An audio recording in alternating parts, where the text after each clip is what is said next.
Hey everybody, it's Alexia from A Mystic's Path, back with another energy video for you guys. Thank you so much for tuning in and watching.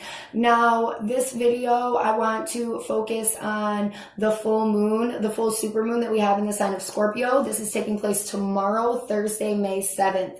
Now, when we are looking at the fact that we are in, or the moon is in the sign of Scorpio, and this is a supermoon, we are looking at the energies of Scorpio being even more intensified than what they would be on a regular full moon because of how close the moon is to Earth. And when we are looking at the sign of Scorpio, we are looking at a very raw, intense, deep, authentic water sign. So there's a lot of emotion here. Scorpio energy won't often let you see that it's wounded because it is a sign of power and transformation and manipulation. Scorpio will take the energy of what it is that you give it and turn it into something else 100 times over that will work for them. You can give them something completely the outcome will be completely different than what it is that you gave them because it has the power of manipulation and transformation of energy. That is why it is the symbol of number 8, because number 8 is essentially the infinity sign, showing that, and it's showing the manipulation and the power and the transformation of turning energy into something different. Scorpio will take broken, tattered, worn down energy and turn it into something magnificent and great and full of, confidence,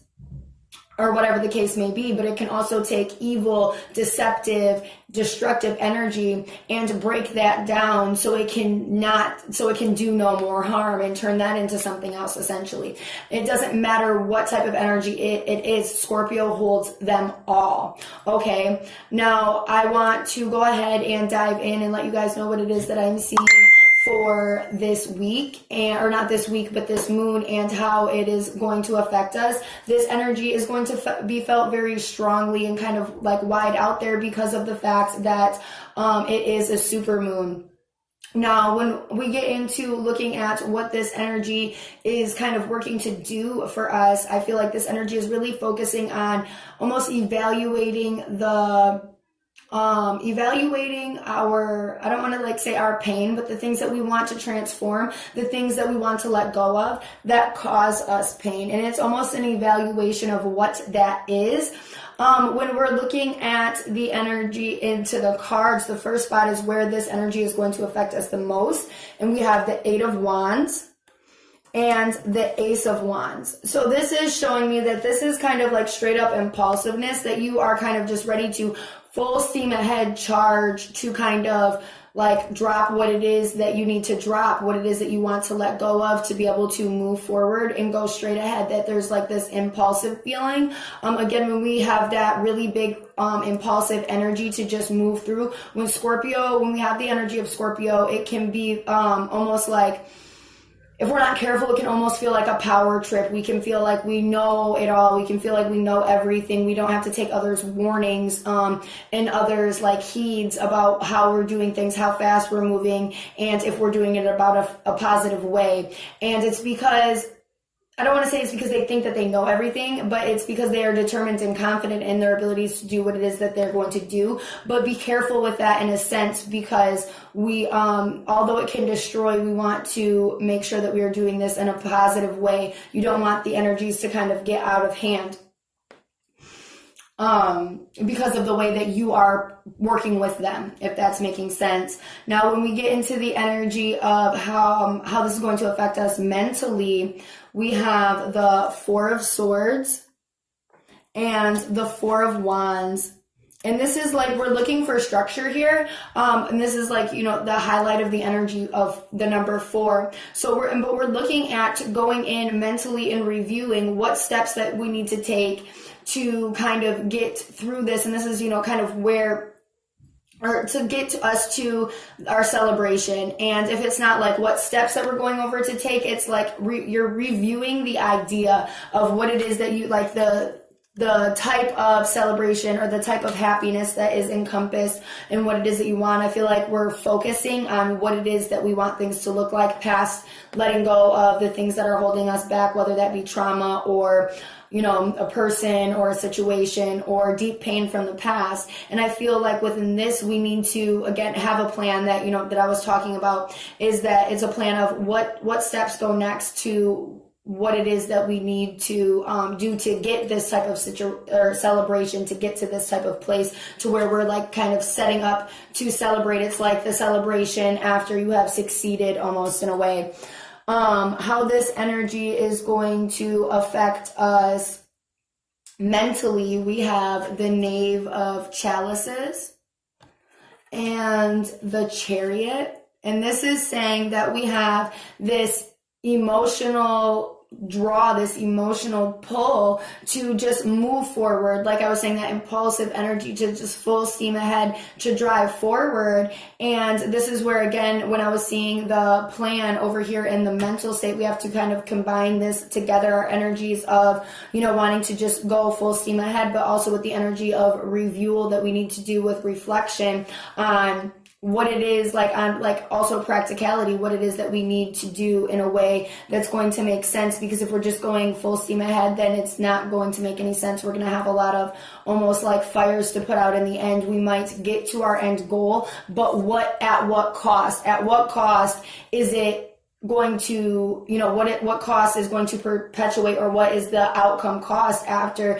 you went in blind? How many things did you destroy? How many relationships did you like end up destroying because of the way that you felt like you had to go about things, because there was no structure, there was no plan, there was no going in like, okay, I'm going to deal with this next, and then, you know, I'm going to go ahead and deal with this and do it in a way that makes sense, in a way that's like formatted. And I feel like I've been feeling the energy of format very, very strong. And I feel like this really is highlighted with Pluto being in Scorpio and really working to build up the structures of who we are as people and individuals and within ourselves. And I feel like that's a really big piece of this. When we look at the energy of how we need to work with this energy, we have the Queen of Cups and Justice.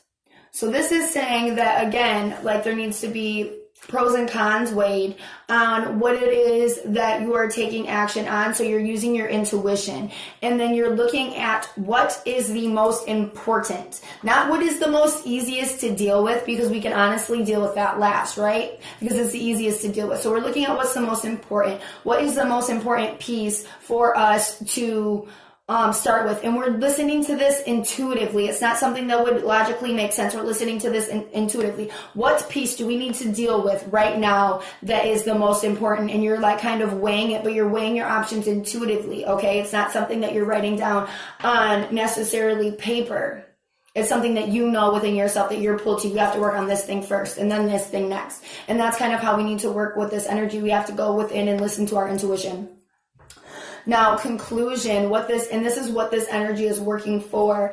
We have the Two of Swords reversed and the Fool. And this energy is working to reverse your stagnation, reverse your that indecisiveness, or that thing that is keeping you from moving forward, that thing that is keeping the waters to being stagnant, for you to be able to move on to new opportunities and new potential within your life, to be able to leave things behind. The Fool is carrying nothing with him. He has a little sack and his dog as his companion, and he's leaving all the other bullshit behind because he does not need it anymore, because that was what was keeping him stuck. That was what was keeping him from not being able to move forward and not being able to go down his own personal journey, was all of this baggage and all this shit that was kept pent up, that was not transformed, that was not transmuted, that was not used for productive like power. But I don't want to say like power as like, you know how you can get on a power trip, but like power in a sense to like as in fuel. Because that's what the energy of Scorpio does. Scorpio will take the energy of something that it does not like or does not want and use it for fuel for what it is that it does want, okay? Now, of course, I pulled an extended message for this, and we have the Seven of Earth,